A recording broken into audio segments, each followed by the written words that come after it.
Brother Naquam, watchman for Israel, coming back at you with these precepts and another cold cut, giving, of course, all honor and all glory to Yahweh. By Shema Mashiach, Kwamalak Yabashai. Double honors to the elect elders of the house of David that's been in this truth for decades and decades, patiently waiting for the second coming of Mashiach, Kwamalak Yabashai. A hearty, mighty shalom to all of the mighty men of the Most High God who are out there in the highways and byways, pushing this truth, magnifying the ministry, presenting their body as a living sacrifice, and enduring all things for the elect's sake. Shalom, shalom. Shalom to all of the men that may not be out there in the highways and byways as of yet, but they're working on it. They're getting built up in the spirit. They're praying, they're fasting, they're studying, they're being diligent and abounding in the work of the Lord. Shalom, shalom. Shalom to all of the aquath out there, the sincere sisters out there, holding it down in the households, reverencing their husbands, being submissive and diligent. And those who may not be married, those are those that attend upon the Lord without distraction. Shalom to all of the ancient men, the children, and the elect of Israel scattered abroad throughout the four corners of the earth, and everybody tuning in live. Shalom, Don Israel, Benjamin Youngwolf, ISY, Joshua Brewer, Shalom, Got Sauce, Shalom King, T. Sellers, Ernesto McCrae, Judamani, Shalom King, Quad Israel 23, Stacy Israel, HBK Int, Divine in Nature, LLC. Let's get right into it through the spirit and power of Yahweh Bashmi Abashai. The topic of this cold cut is, do you really hate wickedness? Or are you pretending? Do you really hate wickedness? Or are you pretending? Do you take sin lightly? Do you take evil lightly? Are you nonchalant about transgression and iniquity? Is this something that you bat an eye at? Is this something that's not that serious to you? Or do you hate it, man? It's either one or the other. Either you hate it, or it's not that serious, or you're nonchalant about it, right? Or it's just kind of something, you know. You got to have your mind made up on how you feel about wickedness, man, because the Most High tells you how you're supposed to deal with it. And evil. Psalms chapter 97 and verse 10. They that love the Lord hate evil. He preserveth the souls of his saints. He delivereth them out of the hand of the wicked. So if you love Yahweh, Bashmi Abashai, and everybody would say that they do, and it's true. Oh, I love the Most High. I keep the commandments. Okay, I don't eat no more pork, shrimp, crab, and lobster. I keep the Sabbath day, the feast days. I congregate. I watch the lives. I read. I study. I pray. I fast. I don't keep the worldly holidays anymore. I love the Most High. But the Lord said, if you love the Most High, you're going to hate evil. You're going to see how evil is presented and see when evil arises, and you're going to despise it, man. When you hate something, can a brother, if a brother got time, can a brother pull up the definition of hate? Right? So we go to Romans 9 to 13, right? Jacob have I loved, Esau have I hated, and we go to precepts like that, and how the Most High feels about nations in 2nd Ezra, chapter 654, all the way down. But how do you feel about it, man? I'm hearing brothers say in Israel, we don't even hate. They're saying we don't even hate the so-called white man. The Lord hates him. Oh, we don't hate him. Oh man, that sister just, aborted her baby. Kind of is what it is. Now you can get numb. Sometimes in this captivity, you'll get numb to a lot of things, man. Don't get me wrong. You'll get numb because you see it so often, but it shouldn't change how you feel about sin and transgression. All right. So it reads, yea, that love the Lord, hate evil, he preserveth the souls of his saints. He delivereth them out of the hand of the wicked. All right, see that definition? The water for the definitions. Don Israel got sauce. Hate, intense dislike, or for intense hostility and diversion, usually deriving from fear, anger, or a sense of injury. Hate, to feel intense, passionate, or dislike for something or someone. And you have to have an intense, passionate dislike for idolatry, man. You have to have an intense, passionate dislike for covetousness. And if you don't have an intense passion or passionate dislike about sin and evil, then you need to examine yourself. You need to examine yourself and ask yourself, do you really love the Most High? Or are you pretending? When you see wicked women out walking half naked, do you hate that? Or do you like it? Do you stare? Do you gaze? Or do you get mad or upset about it? Right? Well, I mean, what kind of individual are you? When you see brothers smoking crack, now you can be upset. You can get sad too. Because you can feel the state of your people. You know, you can shed a tear. You can sit astonished. Right? These things can happen, man. Right? But it has to be some type of feeling, man. Of passion when it comes when sin is presented to you. Let's go to the book of Proverbs, chapter 8 and 13. Right? Let's go to Proverbs, chapter 8 and verse number 13. Right? The fear of Yahweh is to hate evil, pride, and arrogancy, and the evil way, and the forward mouth do I hate. So the Most High hates a lot of things, man. And you should hate a lot of things. And it's no, well, that's the Most High. The Most High, that's the Lord. But no, if you're in the spirit and power of Yahweh Bashmi Yahushai, it means you're in the same spirit as Yahweh Bashmi Yahushai. So if the spirit of the Most High hates evil, pride, and arrogancy, if you're a brother to say, man, I'm in the spirit. Because either you in the spirit or you out the spirit. There's no, I'm kind of in the spirit. No, ain't no lukewarm. Either you in this thing or you out this thing. Either you hot or you cold. Let me get that in Revelation, the 3rd chapter. Right? And it ain't no certain sins you real mad about, but then other sins you're nonchalant about. Yeah, you really hate murder, child molestation. But, you know, adultery, idolatry, theft, you're like, well, you know, it is what it is. You don't want to have that spirit, man. Right? Otherwise, those things that you take lightly are going to be the things that take you down heavily. Right? The things that you take lightly and you think is a small thing or nonchalant or it's not that big of a deal when it's a sin unto death, then that thing is going to eventually take you down, man.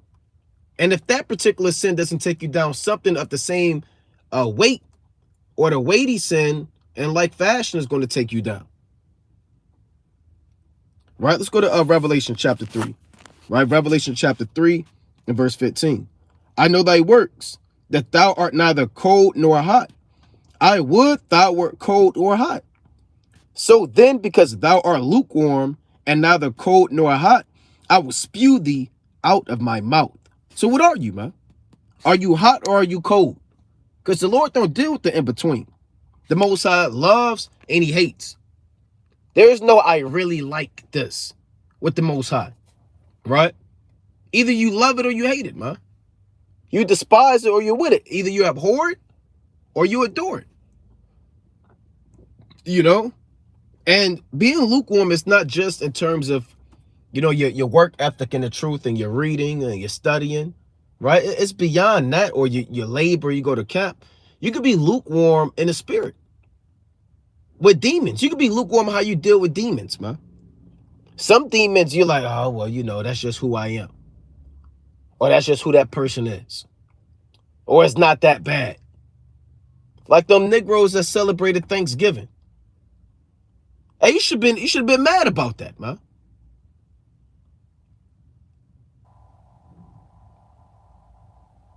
Or you see wickedness on the earth, you should be upset about it. Shouldn't just be like, oh, well, that is, you know, it's not that, it's nonchalant. You know, hey, look, you know, no. Because that's called being lukewarm. Either you care or you don't care. Either you hate it or you love it with the Most High, man. Let's go to 2 Samuel. 2 Samuel chapter 12. Let's see about David. Right? Let's go to 2 Samuel chapter 12. You got to ask yourself, how do you deal with sin, man? How do you deal with somebody who wants to gossip or backbite? Right? Do you despise that or do you entertain it? Slothfulness, man. Right? Do you despise that or is it not that bad? You got to abhor wickedness, man. See, a lot of us, we wouldn't be able to roll with our forefathers. They was on a different level. You know, men like Ezra, Nehemiah, you know, the Apostle Paul, Mattathias, Phineas, Moses, and these men was on a level like, and you have to match that spirit, man. Otherwise, they'll get on you. They will get on you. A lot of jakes, you know, are respected persons. And you just let a lot of stuff slide. Well, the Most High sees you letting stuff slide. You can't be a respected person and fear man. You're supposed to fear the Most High. And all emotions, all that emotional attachment stuff, it got to go out the window. Now, you want to be temperate and not do anything foolish. But even in your temperance, you could still, your anger could wax hot. Right? Let somebody do God knows what, man, to your your child or your woman or something, and you're gonna be hot about it, man. You're gonna want to put hands on somebody. You should feel like that for every sin. You should have that same, what they call, energy in the world for everything, man. Right? This is 2 Samuel chapter 12 and 1. And again, the thing that you take lightly is going to take you down heavily, man. It's going to overthrow you. Right? You can't, a lot of people in sports, there's a thing for brothers that play sports. There's a phrase or a term called playing to your competition. Right? There's a thing called playing to your competition. What that means is, you know, you may have a team, they may have a bunch of, you know, all-stars or, you know, Hall of Fame people on the team, a bunch of #1 draft picks or something. And on paper and throughout their history, they blow out teams, they beat them bad, they outscore them, you know, 2-1. And then certain teams, they play to their competition. So there may be a team that's not on the same level as them. They may be mediocre, average, subpar, and they go the distance with this team, huh? The team take them to overtime. The team hasn't won any game in 2 years.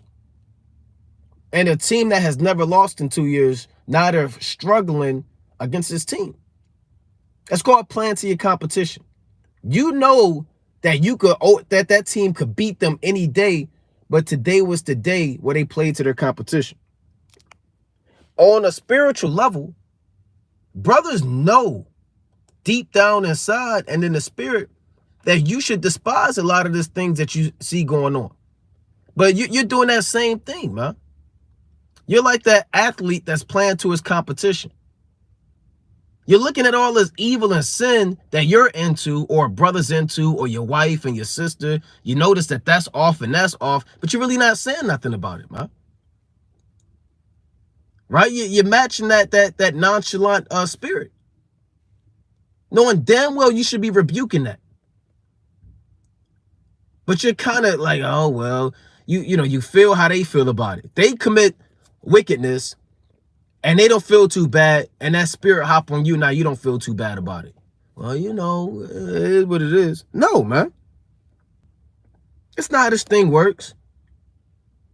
Just because somebody else don't take sin serious doesn't mean you match that, man. Don't let their standard become your standard. Let Yahweh Bashim Shai's standard be the standard. Just because they feel, you know, nonchalant or they don't take it serious or it's not that weighted to them, don't mean you should accept that and be conformed to that. Your standard and expectation and requirement is the standard of this truth, Yahweh Bashim Shai. You know, that's what it comes down to. 2 Samuel 12:1. Let's read this. And the Lord, Salaki, and the Lord sent Nathan unto David.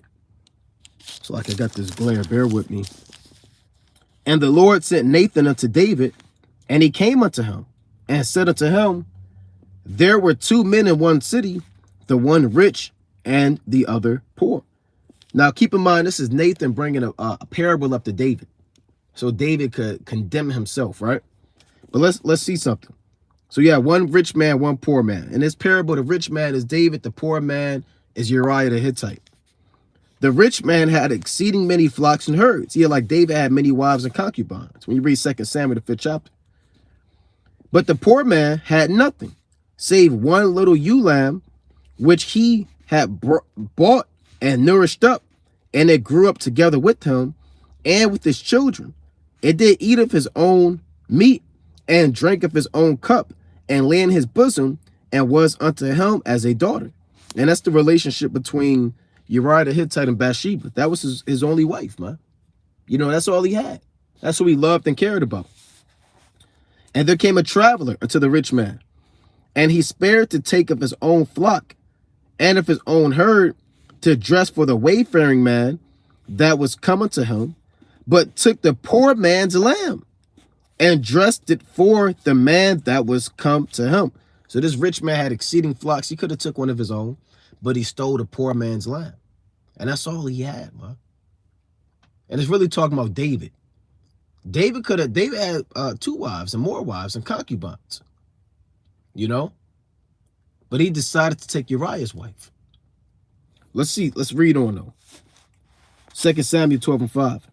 And David's anger was greatly kindled against the man. And he said to Nathan, as Yahweh, Bashim Yahushai liveth, the man that hath done this thing shall surely die. Now, even though this was about David, right? And it was about convicting yourself and subtlety and wisdom. How did David feel initially about this act, man? David, he was hot, man. He was mad as hell that this rich man would do this. That he would take the poor of his flock.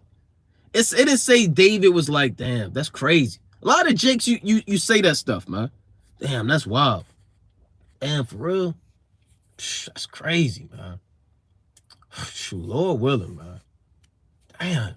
How that happen? A lot of jakes hit that, It ain't no David didn't say, It says David's, let's read that again.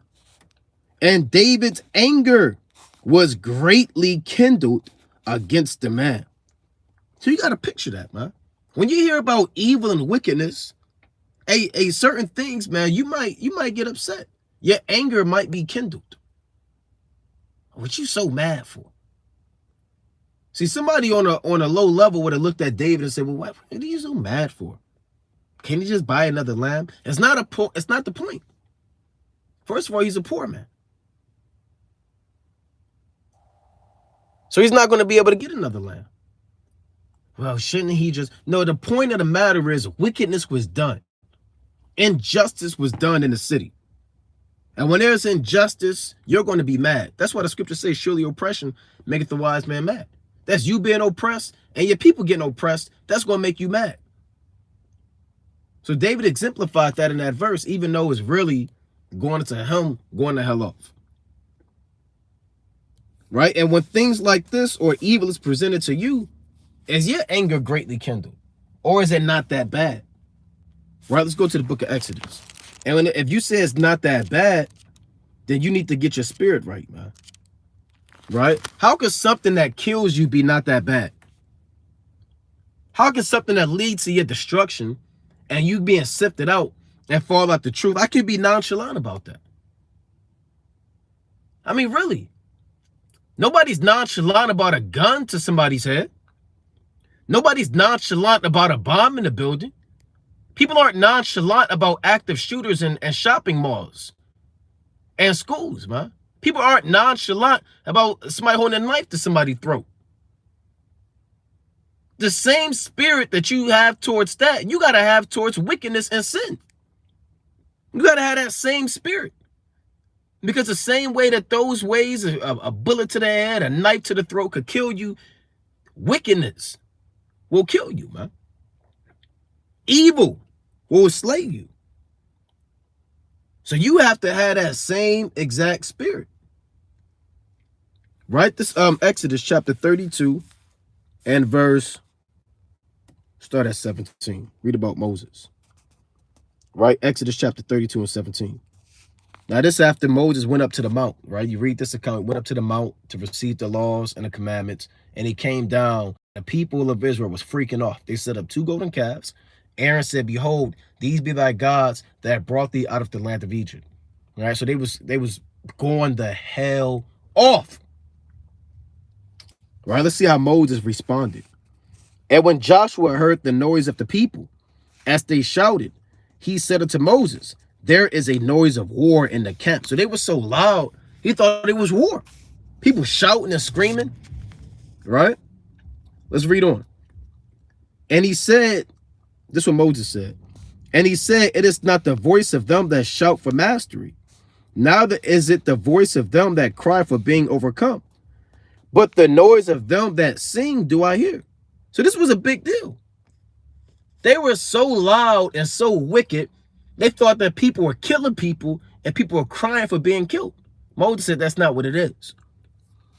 Verse 19. And it came to pass.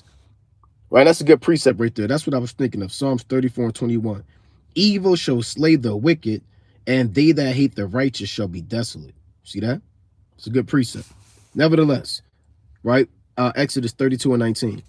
And it came to pass, as soon as he came nigh into the camp, that he saw the calf and the dancing, and Moses' anger waxed hot. And he cast the tables out of his hand and brake them beneath the mount. And he took the calf which he had made, which they had made, and burnt it in the fire, and ground it to powder, and strawed it upon the water, and made the children of Israel drink of it. So that's a big deal. Now again, a regular man, oh, Moses, you're doing too much. Moses went off, right? He was losing it. Moses, what's gotten into Moses? What do you mean what gotten into Moses, man? If you're reading this and first thing in your mind is, wow, Moses really lost it. You don't know what this thing is about. I can't believe he did that. He made them drink. Why he didn't ask them? Why did he break the tables? Why would his anger wax hot? Why wouldn't your anger wax hot, man?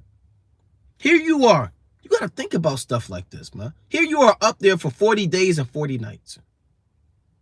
You're up there for a period of time. You're getting the laws. You're getting the commandments. You're receiving divine oracles for the people that you delivered out of Egypt, who were scoffing and murmuring. You come down and get the laws, and everybody just going the hell off, man. Serving false gods. They had 2 golden calves. Let me go to my house and I see my household with 2 golden calves. What do you think I'm gonna do? What do you think I'm gonna do? 2 golden calves and his worldly music playing. All the menorahs are cast down and his golden calves all on the table on the mantle of the house. It's gonna be a big deal. It's gonna be a big deal, man.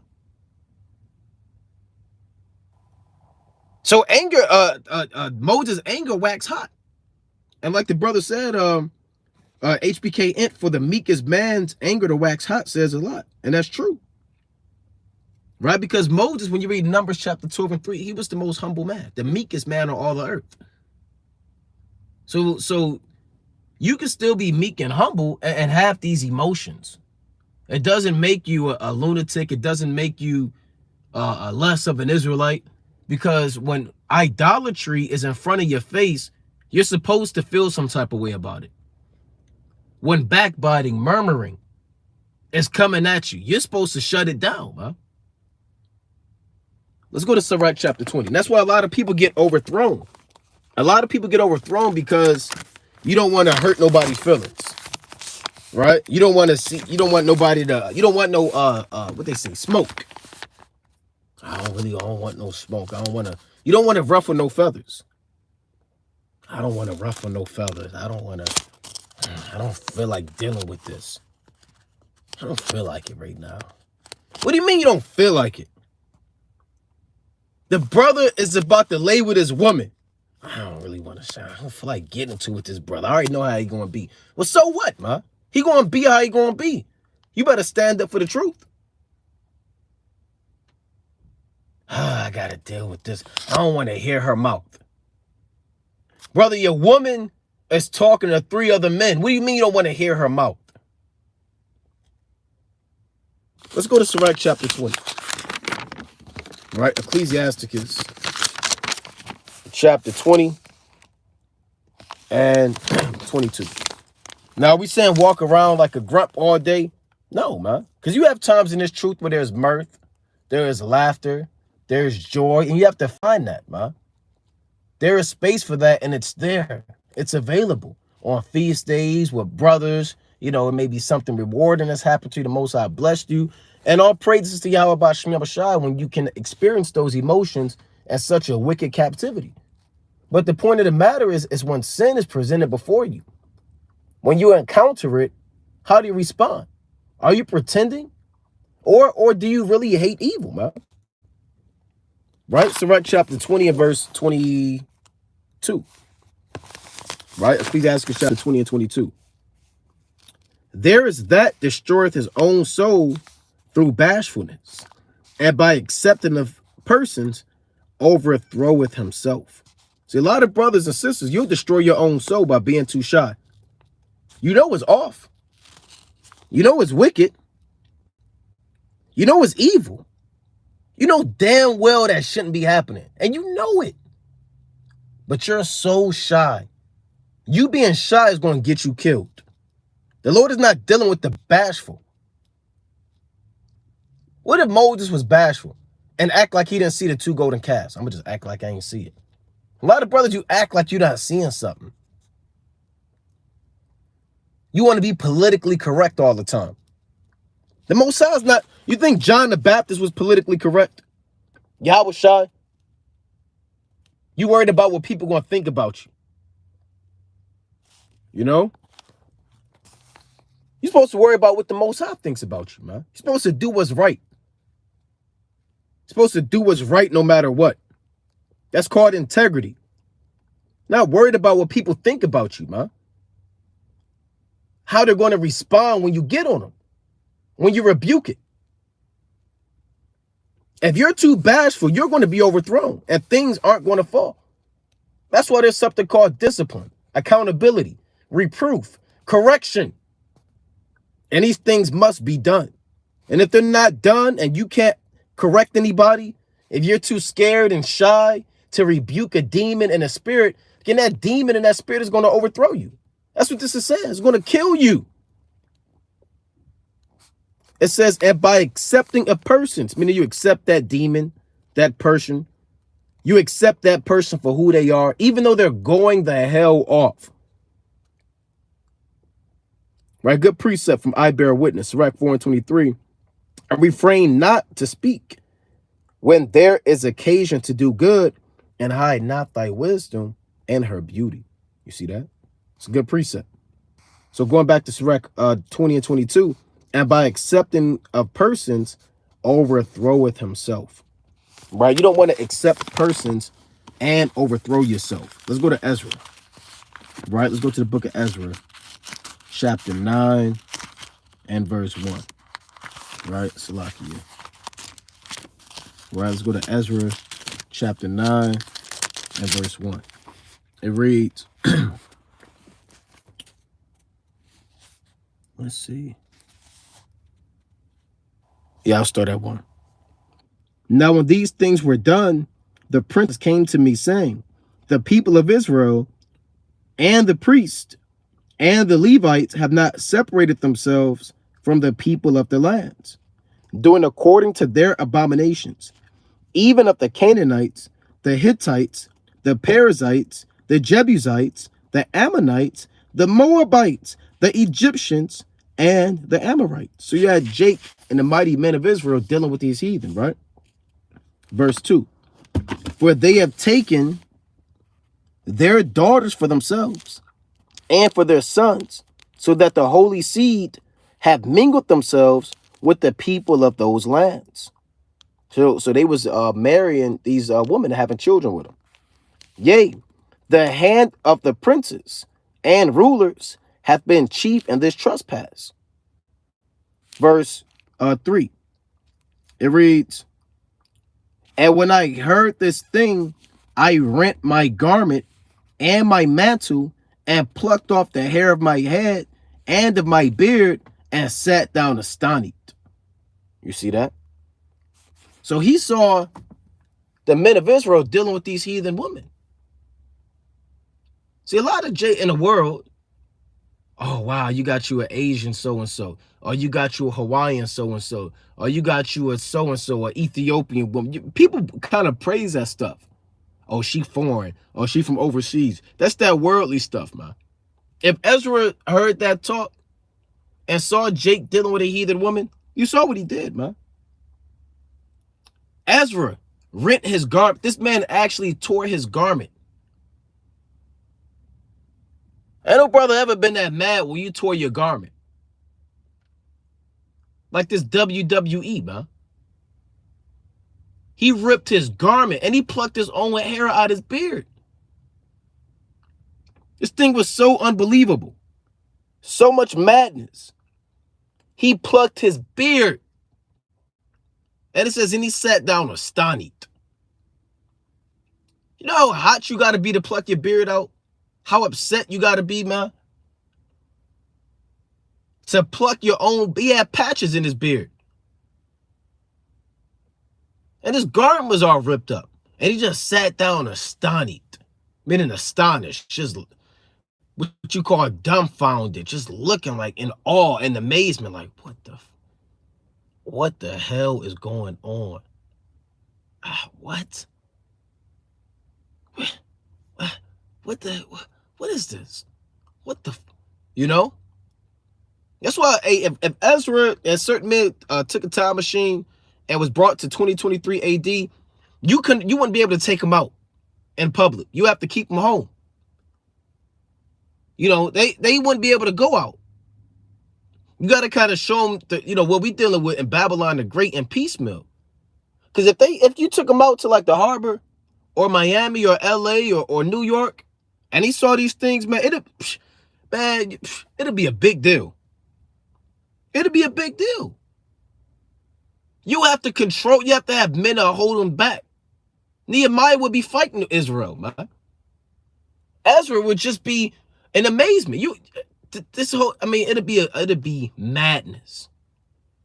It'd be madness. If John the Baptist came here, man, with his leather garment on, and you took him to DC, take John the Baptist to DC, man. And I hate DC. So take him there, man. Show him the pentagram, show him the witchcraft, break it down to him. Okay, this is where this happens. Take him to Southeast DC, Northeast, take him to Baltimore, take him to Brooklyn, take him to Times Square, take him to LA, Hollywood, Vegas. Take him to Vegas. Take him down the strip. Judah said take him to the Bay, take him to Oakland, man. Walk him around. Hey, he might get on you, man. John the Baptist might get on you for taking them there. So you got to be careful. Our forefathers a little bit different. Now, albeit we are numb, we're numb. We've been to Babylon. We're used to this stuff. But that shouldn't take away from how we feel about the evil and you being used to it overthrow you. That's the point. Don't let that spirit overthrow you. Right? Let's go to the book of Psalms, chapter 101. Let's get a few more. Right? Let's go to Psalms, chapter 101. Right? Don't let that spirit overthrow you. Because, we're used to. We see, all types of wickedness, man. Does that mean we become nonchalant about it? No. Right? And if you find yourself getting too nonchalant and getting that spirit on, you need to rebuke it, man. You should want to have that fresh anger. Right? That spirit like you never seen it before. Because you're going to be more inclined to rebuke it, man. Right? Let's go to Ecclesiastes, chapter 19, and verse 1. Right? Ecclesiastes, chapter 19, and verse 1. A laboring man that is given to drunkenness shall not be rich, And he that contemneth small things shall fall by little and little. And I love this precept right here. If you start contemning small things, man, you start looking at things as if they don't really matter. Right? Maybe one day you said, I'm not going to wear my fringes. It's just a small thing. I'm only going to the store. It's only 5 minutes away and I'll be back. I don't need my fringes on. That's you contemning a small thing. Well, I'm only talking to her, this brother's wife, about precepts. It's not going to go anywhere. We're talking about Genesis, the 3rd chapter. I mean, what evil can come out of it? You're contemning a small thing. You're thinking that that's a small thing, man. Even though it's not. See, if you start looking at the small things and not taking it serious, it's going to become a big thing. And again, that's going to overthrow you. You got to analyze and look at all of these spirits around you, man. You got sex spirits, slothful spirits, pride spirits, spirits of arrogancy, spirits of folly, vanity, distraction demons. There's a heavy distraction demon, man. You read and then your phone calling all of a sudden, and now people on your phone and stuff popping up, and oh well, it's just my phone. Listen, no, man. I wonder what they're doing. No, you got to rebuke these spirits, or you're going to fall by little and little. That's called gradualism, right? Over time. You're not going to fall out the truth instantly. You're going to fall out over time. Like air leaks out of a tire. Like oil leaks out of a lamp. And eventually you got no more oil. You got no more air. And you flat on the ground, man. That's how this thing works. Because you're contemning small things. Right? You got to pray that the Most High gives you the spirit to hate evil. Pray to Yahweh Basham Shai give you the spirit to despise iniquity, man. To abhor that which is unrighteous. To fear him. That's a beautiful spirit to have. Let's go to Psalms chapter 119. Get a few more, right? I'm pressed for time, right? Let's go to Psalms chapter 119 and verse 104, right? Psalms chapter 119 and 104. It reads, the classic, Salakia. Through thy precepts I get understanding, therefore I hate every false way. So you got to hate every false way. Not just some of the false ways. You can't just hate adultery, hate murder, and hate theft. But you love lust. You love lewd sex. You love revelry. You love folly. You love vanity. You love just being ungodly. Every false way you got to hate, man. Now, do you show that hatred the same way all the time? No, you could hate something and not yell and not flip a table over. There's plenty of things that we hate, man, but we have temperance and we know how to move in this society and we rebuke it and we don't cleave unto it. So just because you hate it, and we hate the so-called white man, but we have enough temperance through the spirit not to, do things that we want to do, right? And we hate the so-called workplace, man. Does that mean we take a thing of gasoline and come early in the morning and, make things happen? No. So, yeah, you can hate things, but be mindful of temperance. So you don't do things that lead to your own destruction. You gotta know how to channel channel your spirit, man, and keep it in tune with the scriptures. Right? But don't be in a spirit where you start contemning small things, man, and thinking these things don't matter. Right? Let's go to Psalms chapter 101. Right? Psalms chapter 101 and verse 1. I will sing of mercy and judgment unto thee, O Lord, will I sing. So he didn't say I'm going to sing and rap the latest NBA YoungBoy, Jeezy, all these rappers. He said, I will sing of mercy and judgment unto thee, O Lord, will I sing. I will behave myself wisely in a perfect way. You see that? My eyes are going to be perfect. My steps are going to be perfect. My speech is going to be perfect. That's what you have to have, man. Right? Now, we know we're in the flesh and we go off, but, this is the standard. It reads, "Oh, when wilt thou come unto me? I will walk within my house with a perfect heart. I will set no wicked thing before mine eyes. I hate the work of them that turn aside. It shall not cleave to me." So a lot of us, we wouldn't be able to roll with David, man. Right? Now, David, he had his faults, but we wouldn't be able to roll with David. Because look at his spirit. I will set no wicked thing before mine eyes. A lot of stuff that Jake, in this truth, finding out that a lot of Israel, you start looking at stuff in the world and worldly things, you start accepting it. Then you start saying brothers are over righteous. Don't be over righteous. But what do you mean don't be over righteous, man? You're buying on the Sabbath.